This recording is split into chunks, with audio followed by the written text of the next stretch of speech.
Mari mengenal sekilas tentang penyakit TB paru atau penyakit tuberkulosis paru. TBC atau yang biasa dikenal dengan TB adalah penyakit yang menyerang paru-paru. Penyakit ini disebabkan oleh infeksi kuman yang bernama Mycobacterium tuberculosis. Kuman Mycobacterium tuberculosis ini menyebar ketika seseorang dengan penyakit TB paru aktif batuk atau bersin. Orang tersebut akan menyebarkan kuman ke udara dalam bentuk percikan dahak. Infeksi akan terjadi jika orang yang sehat menghirup udara yang mengandung percikan dahak yang infeksius. Lalu, apa saja sih gejala penyakit TB paru ini? Gejala utama TB paru adalah batuk berdahak selama 2 minggu atau lebih. Gejala lainnya adalah batuk dahak dengan bercampur darah, sesak nafas, nafsu makan menurun, berat badan menurun secara signifikan, dan berkeringat di malam hari tanpa melakukan kegiatan fisik. Apakah TB dapat disembuhkan? Ya, TB dapat disembuhkan dengan mengonsumsi obat anti-tuberkulosis hingga dinyatakan sembuh. Biasanya memakan waktu 6 hingga 8 bulan. Obat TB harus diminum secara teratur sesuai dengan dosis yang diberikan. Dalam mengonsumsi obat anti-tuberkulosis harus disiplin, tidak boleh putus obat. Mengapa? Karena apabila berhenti minum obat sebelum waktunya bisa mengakibatkan yang pertama, TB tidak sembuh dan dapat terus menular ke orang lain. Yang kedua, kuman TB dalam tubuh menjadi kebal terhadap obat sehingga pengobatan berikutnya akan lebih lama. Dan yang ketiga, kuman TB yang kebal obat juga dapat ditularkan ke orang lain dengan status kebal obat dan hal ini tentu lebih berbahaya.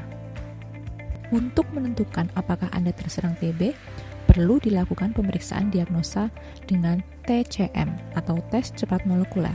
Sangat dibutuhkan dahak dengan kualitas yang baik. Dahak yang dibutuhkan adalah dahak dari paru, bukan air liur dari tenggorokan. Pengambilan sampel dahak dilakukan 2 kali, yaitu pagi dan sewaktu. Dahak pagi diambil sesaat setelah Anda bangun tidur di pagi hari. Dahak sewaktu diambil ketika Anda datang berobat ke puskesmas atau ketika Anda datang ke puskesmas untuk menyerahkan sampel dahak pagi. Lalu, bagaimana cara mengeluarkan dahak dengan benar? Yang pertama, pasien sebaiknya mengeluarkan dahak sambil duduk atau berdiri tegak. Pengambilan dahak sebaiknya dilakukan di ruang terbuka atau di ruangan dengan jendela yang cukup lebar untuk mencegah penularan TB pada lingkungan. Lalu, pasien harus berkumur lebih dahulu untuk membersihkan mulut. Siapkan pot dahak yang diberikan oleh petugas puskesmas. Tarik nafas dalam-dalam sebanyak 2-3 kali, kemudian tarik nafas dalam sekali lagi, tahan beberapa saat, lalu batukan dahak ke dalam pot yang sudah disiapkan. Pastikan tidak ada dahak yang keluar jatuh dari pot dahak.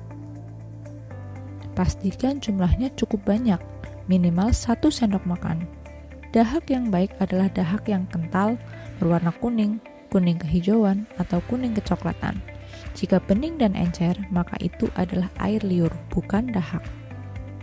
Tutup pot dahak hingga rapat dan segera serahkan kepada petugas puskesmas di hari yang sama.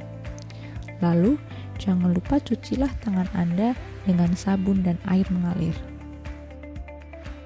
Jika Anda ingin bertanya atau membutuhkan bantuan, sampaikan pada petugas. Jika Anda ingin mengetahui informasi lebih lengkap mengenai TB paru, Anda bisa klik link yang tertera. Meskipun Anda tidak terserang TB, Anda dapat mengingatkan orang di sekitar Anda yang batuk berdahak selama 2 minggu atau lebih untuk segera memeriksakan diri ke puskesmas. Terima kasih Anda telah berusaha dengan baik. Mari peduli TB untuk Indonesia yang sehat.